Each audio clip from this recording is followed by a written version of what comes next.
Bonjour à tous et bienvenue sur Atypique Lab, le laboratoire qui cherche, sème, récolte d'autres regards sur l'orientation et l'évolution professionnelle. Bonjour Nathalie, Bonjour Stéphanie. merci à toi d'avoir répondu présente à cette invitation de venir papoter sur Atypique Lab. Pour la petite histoire quand même, en fait moi j'ai passé une annonce pour trouver ou en tout cas avoir la chance d'accueillir et de papoter des personnes qui pensent avoir un profil atypique et de voir comment c'est pour eux au quotidien et ce qu'ils ont pu faire de ce truc qui peut parfois être un bazar, quoi.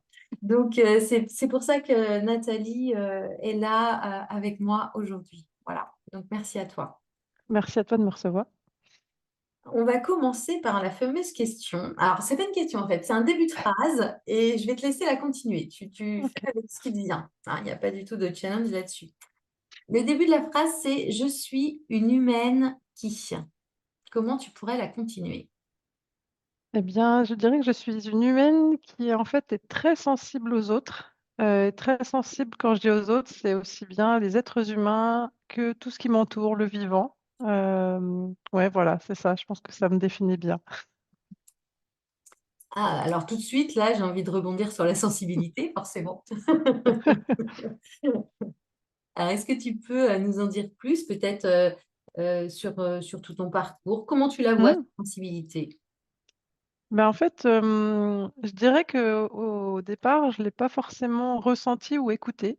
En fait, je me suis surprise à comprendre assez tard, en fait, mes émotions et comment finalement je ressentais les choses.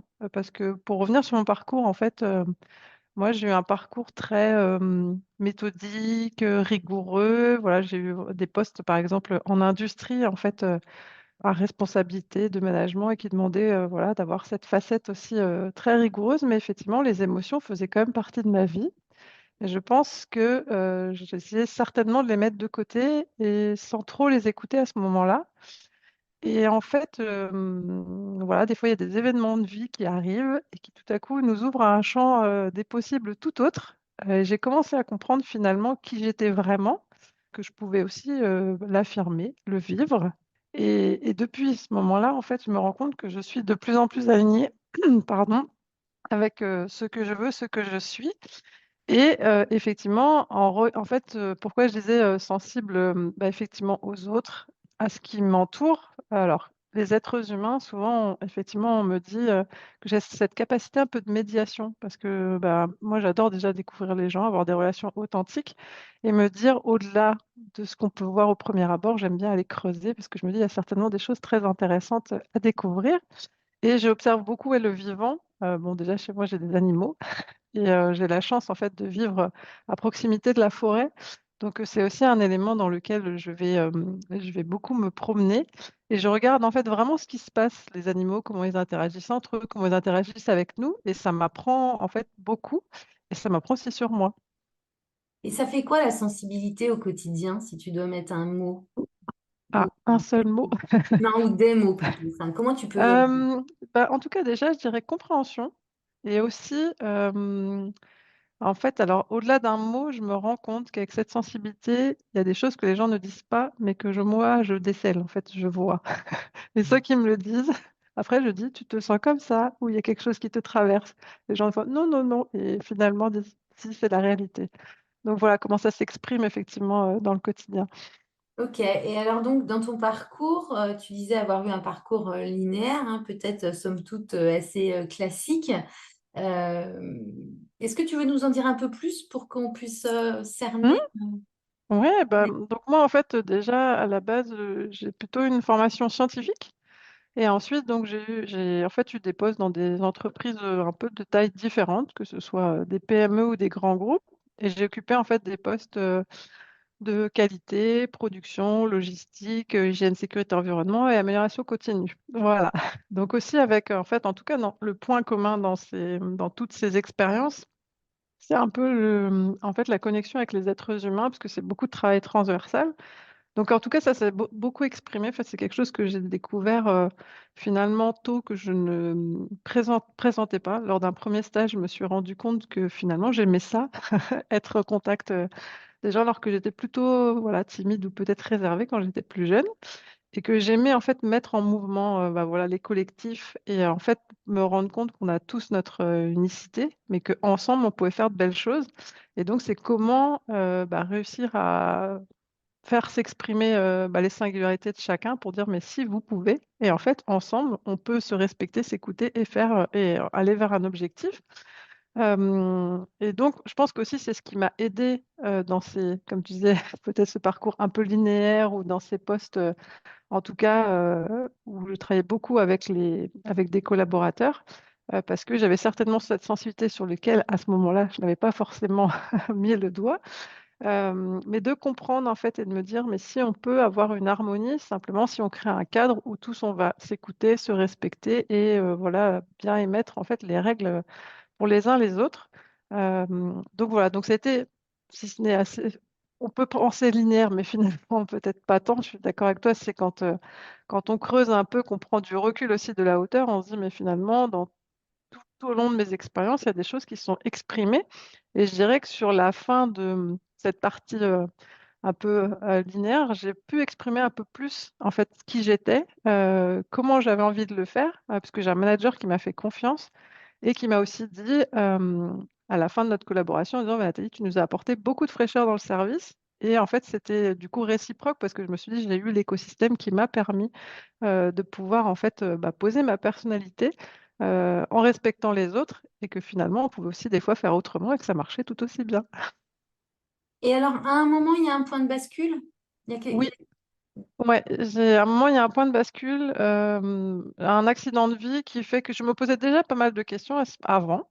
Je me questionnais sur effectivement bah voilà, tout ce parcours industriel, professionnel, ok, mais je sentais que j'aspirais à faire d'autres choses. En fait, il y avait toujours en fait, le fil rouge, ou le fil conducteur, ce côté l'humain, en fait, effectivement, travailler avec les autres, ça c'était présent et ça restait une grosse envie, mais de le faire différemment.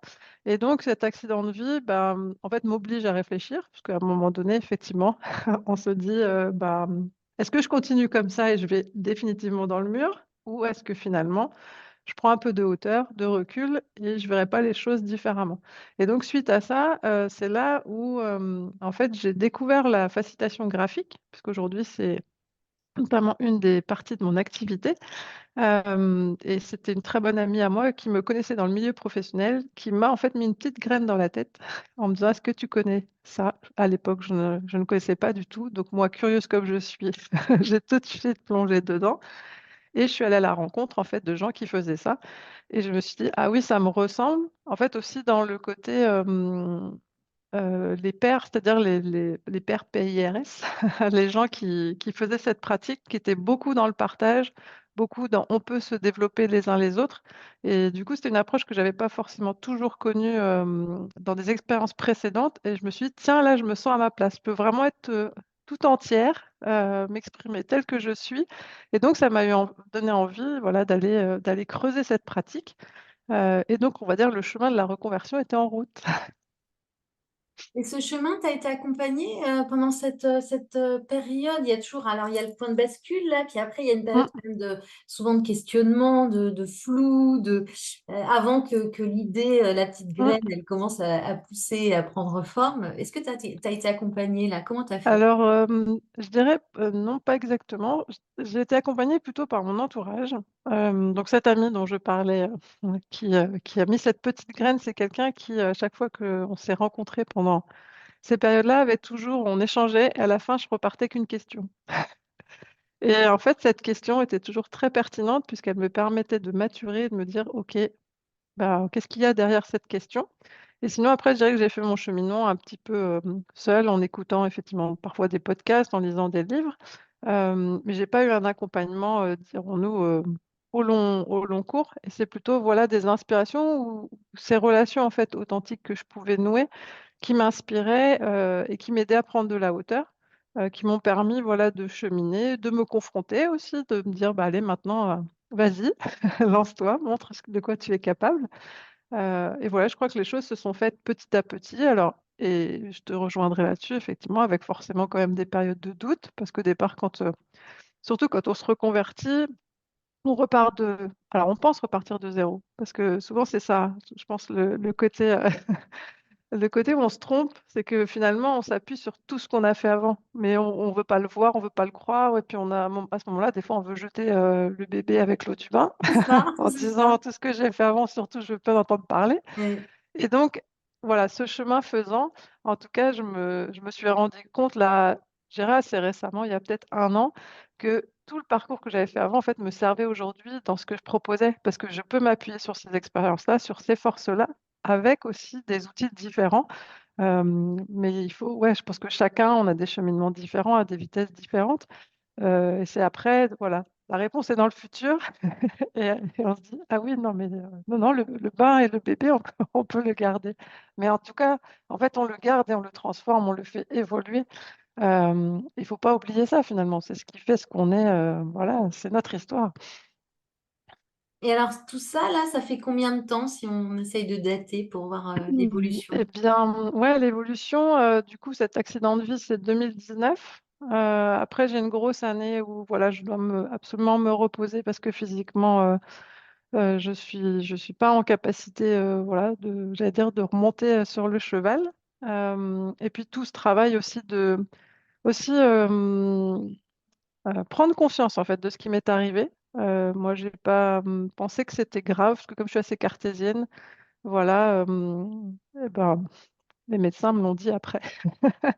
Dit, oui, en fait, voilà, moi, j'avais pas eu peur. Clairement, on met un nom sur quelque chose et puis après, je me dis, bah, c'est bon, je sais. Donc, et donc, oui, donc c'était une période effectivement de reconstruction de haut et de bas et finalement de comprendre. Et après, en fait, je l'ai plutôt pris comme une opportunité.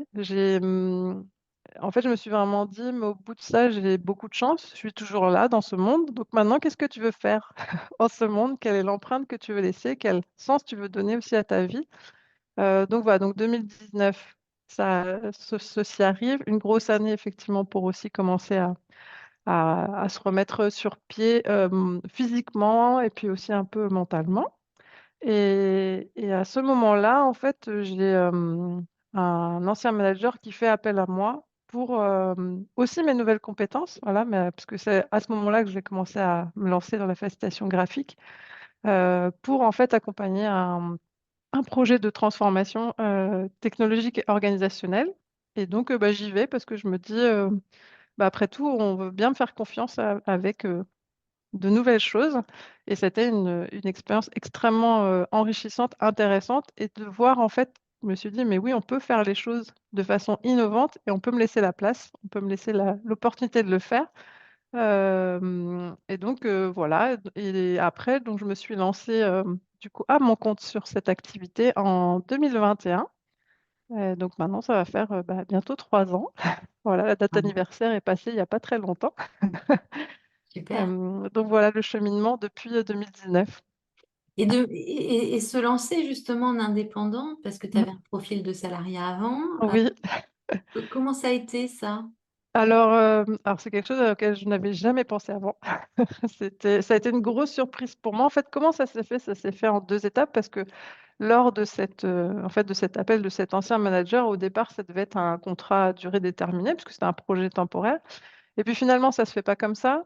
Donc, on a une autre organisation, on passe par du portage salarial. Et je le fais pendant 6 mois. Et puis, je me rends compte qu'il y a autre chose qui m'appelle. Je me dis, très bien, j'ai envie de me lancer, mais j'ai besoin d'être accompagnée. Je peux pas, enfin, je le disais plus tôt, le collectif, pour moi, c'est important. Et je me sentais pas de me lancer seule en me disant, bah, effectivement, pour mettre mon énergie dans le projet et peut-être pas sur des questions qui, pour moi, sont pas simples, administratives, juridiques. C'est comme ça qu'en fait, je découvre les coopératives d'activité et d'emploi. Et là, en fait, voilà, c'est une vraie rencontre de valeurs, de ce que je cherche en me disant, je peux aussi me lancer en toute autonomie dans mon projet. On ne juge pas en plus, on nous dit pas en arrivant, ah bah non, ça marchera pas. Non, c'est au contraire, vas-y, essaye. Et puis, et peut-être que sûrement ça va marcher si tu as envie. Donc voilà. Et donc, non, ça m'est tombé dessus comme ça. Enfin, non, c'est pas tombé dessus, mais en tout cas, c'est très surprise parce que c'est quelque chose que je n'ai jamais envisagé, puisqu'effectivement, j'ai fait 20 ans de salariat. Donc jamais j'ai imaginé qu'un jour je me dirais, allez, tu vas prendre tes clics, tes claques, et puis de toi-même, tu vas créer ta propre entreprise. Mais c'était une sacrée aventure. Et aujourd'hui, même si elle est loin d'être facile, en tout cas, je ne regrette pas parce que je me rends compte à quel point je peux oser des choses. J'apprends aussi et je me développe sur des thématiques que jamais j'aurais pensé, voilà, pensé à aborder. Enfin, clairement, en fait, quand on se lance, je dirais qu'il y a notre propre métier et puis il y a le métier de l'entrepreneuriat tout court qu'il faut apprendre. Donc, on a vraiment deux métiers complets à assumer. Donc ouais, donc c'est une chouette aventure. Ce n'est pas un long fleuve tranquille, mais en tout cas, c'est une aventure qui me plaît beaucoup. Super. Et donc, quand j'ai passé l'annonce avec le mot atypique, ça a résonné. Donc aujourd'hui, comment ce terme atypique résonne en toi? Alors, il résonne en moi parce que, en fait, quand j'ai eu cet accident qui m'a fait beaucoup réfléchir, j'ai pris du recul en fait sur tout ce que j'avais fait avant et même, j'allais dire, depuis que j'étais toute jeune, en fait, où finalement, j'exprimais pas forcément tout ce qu'il y avait au fond de moi, mes envies. Je me disais, bon, allez, en gros, il y a un moule, il faut pas déborder. Et puis, en fait, je me rends compte aussi, mais c'est aussi de mon fait, hein, c'est là-dessus, il faut pas rendre responsable les autres. C'est plutôt après, on se dit, oui, on a été dans un poste, il y avait un moule, il fallait surtout pas en sortir. Et en fait, au fur et à mesure, j'ai compris que être dans ces moules-là, ça me faisait souffrir parce que justement, en fait, j'éteignais tout le reste qui était à l'intérieur de moi, de pouvoir exprimer ma créativité. Et on peut être rigoureux, méthodique et créatif. Les deux ne sont pas du tout incompatibles. Je rassure les auditeurs, en tout cas, je tiens à le dire. Mais en fait, voilà, je ne comprenais pas pourquoi je me sentais pas bien, puisque je faisais les choses bien. Voilà, j'avais la reconnaissance de mon travail, etc. Mais je n'étais pas épanouie. Et je me dis, il y a un truc qui me dérange. Et là où je dirais atypique, en fait, c'est que je l'ai vraiment ressenti à un moment où j'étais manager. Et en fait, ma façon de manager était très différente de mes autres collègues managers. Et c'est quelque chose sur lequel, un peu, on m'a dit, c'est peut-être pas comme ça qu'il faudrait être ou faire. Et en fait, ça a fait un vrai déclic en moi. Je me suis dit, mais non, ma nature, elle est comme ça. Moi, j'ai envie de développer mes collaborateurs. S'ils doivent prendre ma place un jour, mais ce sera très bien parce que ça veut dire qu'ils auront évolué et tant mieux. Et donc, voilà. Donc, c'est là où la scission un peu s'est faite et je me suis dit, ah ouais, donc, effectivement, je suis pas comme. Alors, personne n'est comme les autres d'ailleurs, mais en tout cas, pourquoi atypique? Parce que je me suis dit, il y a mes émotions qui rentrent là-dedans, ma sensibilité et se dire, ah, du coup, alors on ne peut pas être manager sensible, atypique, apporter des choses créatives. Il faut forcément être très, je ne sais pas comment le dire, parce qu'il y a peut-être des managers qui vont écouter, qui vont Mhm. dire, qui vont aussi, enfin, tout le monde en fait a sa part, mais c'est, je dirais, la façon dont on va pouvoir le montrer, l'exprimer. Et des fois, l'écosystème fait qu'effectivement, on ne peut pas s'exprimer. En fait, moi, et là, vraiment, ce que j'ai réalisé, c'était pas de me dire c'est les autres, mais c'est moi qui ne suis pas dans le bon écosystème. Et quand j'ai réalisé ça, je me suis dit, mais oui, en fait, va chercher l'écosystème où toi, tu pourras t'épanouir, où la fleur pourra grandir. Et voilà, et que les écosystèmes dans lesquels j'étais avant, eh ben, ils étaient plus faits pour moi, et ils sont faits pour d'autres, et c'est OK. Voilà. Super. Et justement, ce lien que tu fais avec le vivant, enfin, tu as fait Mhm. au tout début le lien entre la sensibilité et le vivant. Oui. Est-ce que tu veux nous en dire plus? Alors, qu'est-ce que je pourrais dire là-dessus? Le lien que je fais, parce que finalement, la Terre, c'est un peu ce qui nous nourrit, ce qui fait qu'on vit. Aujourd'hui, on sait que si demain le soleil n'était plus là, je pense que on ne ferait plus grand-chose. Et donc, c'est pour moi, en fait, ce lien que je fais, c'est parce que je me rends compte que si on fait tous attention à ça, en fait, on vivrait peut-être beaucoup mieux ensemble. Aujourd'hui, moi, je me rends compte que on est divisé, on s'écoute plus. euh, et on a des avis très tranchés sur les choses, plutôt que se dire, bah, j'ai quelqu'un de différent face à moi. Et pour moi, c'est pour ça que je vais faire le lien avec le vivant, parce que dans le vivant, il y a plein d'espèces différentes. Et pour autant, alors même si on va se dire, il y a tout ce qui est chaîne alimentaire, mais pour autant, on sent que des fois, il y a des choses, il y a ce respect, en fait, de se dire, des fois, bah, comment je vais dire ça, le bourdon qui va venir butiner dans la fleur parce qu'il a son besoin et la fleur est OK. En fait, voilà, donc c'est pour ça que je fais ce lien-là en me disant, mais on peut tous se nourrir les uns les autres sans s'écraser, sans voilà, sans avoir ce manque de respect.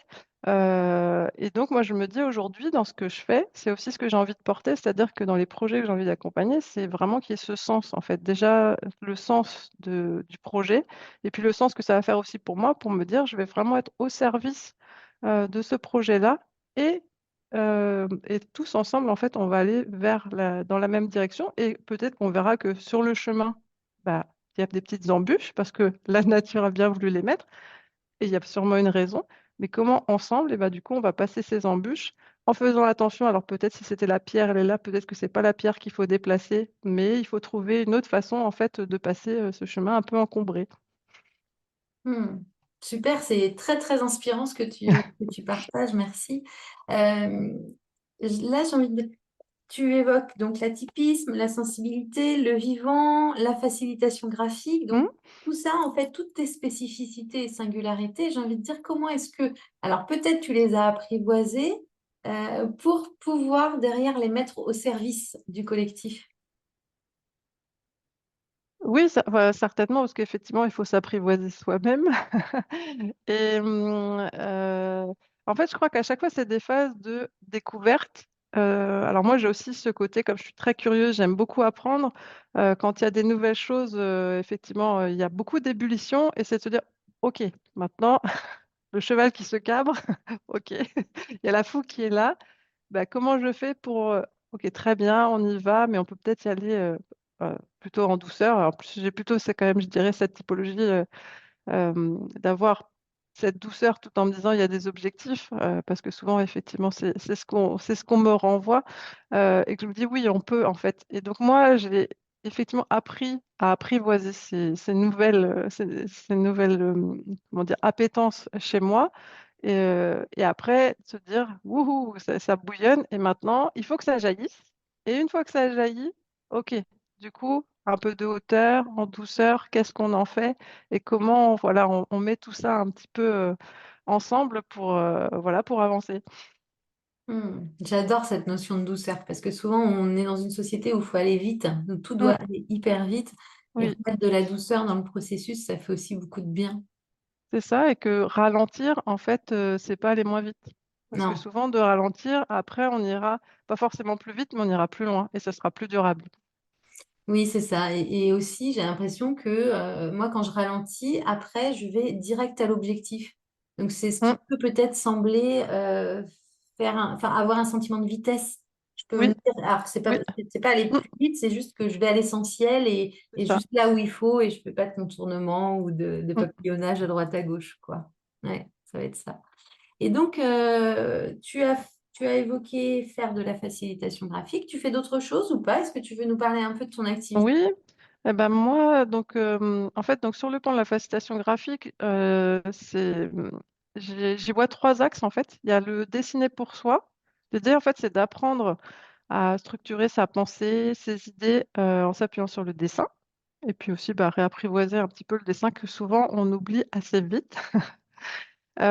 Ensuite, il y a effectivement accompagner les individus et les collectifs par le dessin. Donc là, ça va être vraiment avec une posture de facilitatrice au centre, et vraiment pour faire émerger les idées, faire travailler les groupes ensemble, et puis bah, donner à voir.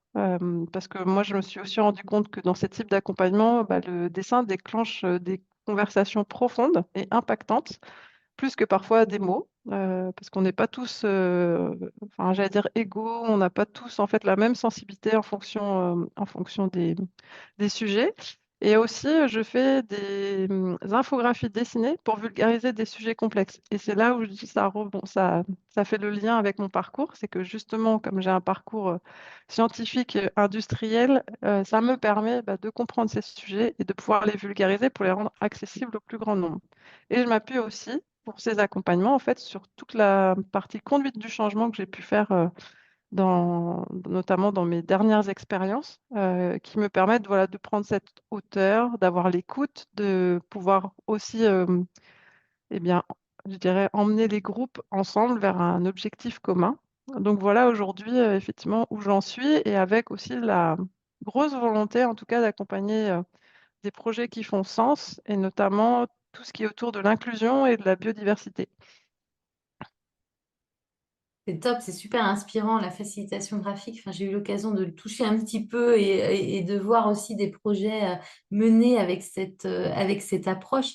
Et je trouve ça assez effectivement transformateur en fait. On y va facilement et il se produit derrière des choses assez formidables, quoi. Donc ça fait 3 ans que tu as fait ça, que tu fais Oui, ça. c'est ça. Oui, c'est ça. C'est ça. Mm. J'ai démarré vraiment par la conduite du changement. Ok. Et puis après, j'ai ramené de la facilitation graphique. Et maintenant, j'essaie un peu de mêler tout ça, d'être vraiment à l'écoute des besoins des projets et de me dire bah, qu'est-ce qui peut se mettre en œuvre en fait pour répondre et vraiment être au service des messages qui veulent être portés. La chose sur laquelle moi j'insiste aussi avec les partenaires avec qui je peux travailler, c'est la co-construction. En fait, l'idée, c'est pas ma vision, surtout pas, mais c'est bien la leur. Et pour qu'ils s'approprient les messages, eh bien, ils doivent être construits ensemble. Et puis moi, je suis un peu voilà, la main qui vient finaliser les choses.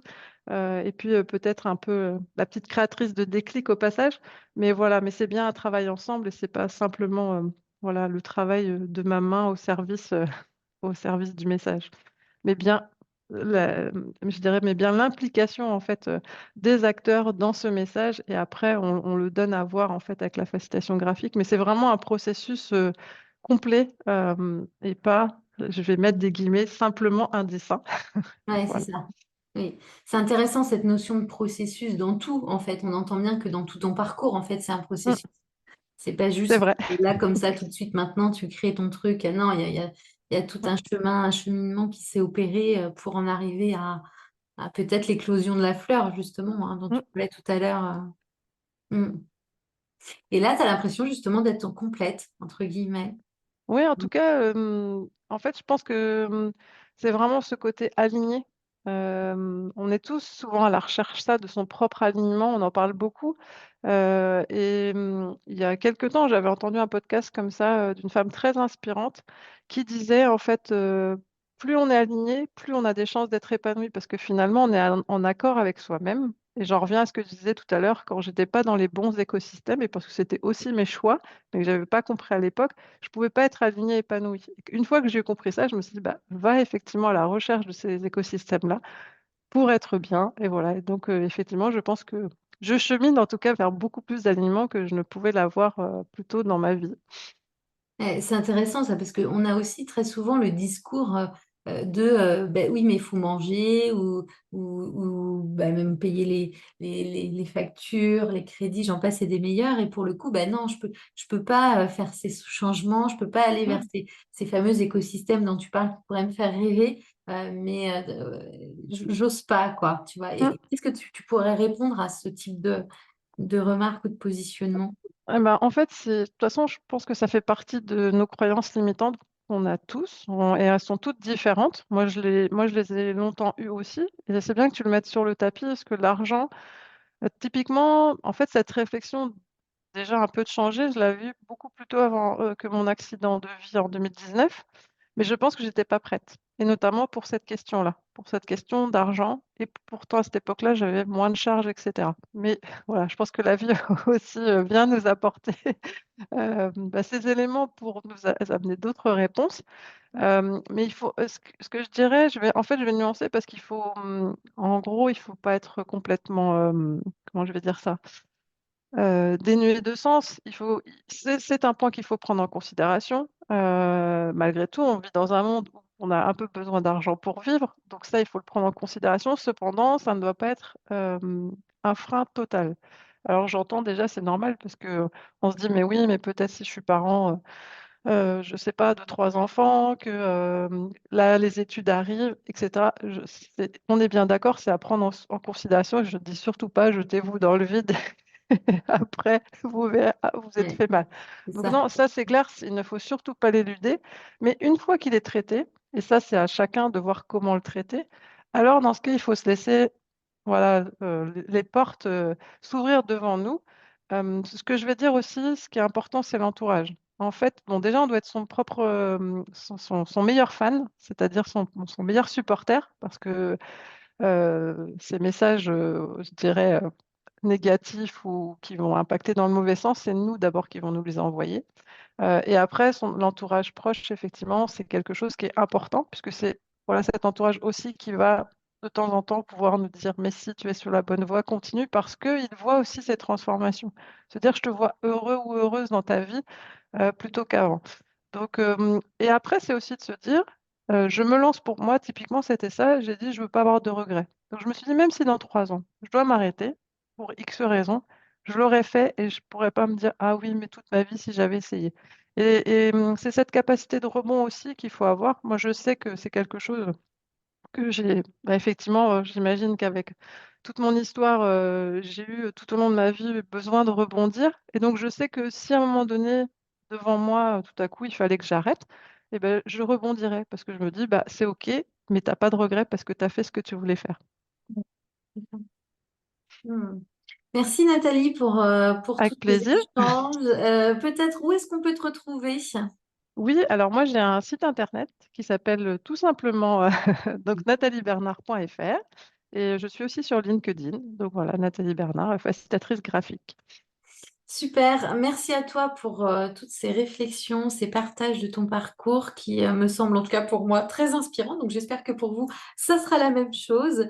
Et puis bah, écoute Nathalie, au plaisir de te recroiser ici ou là.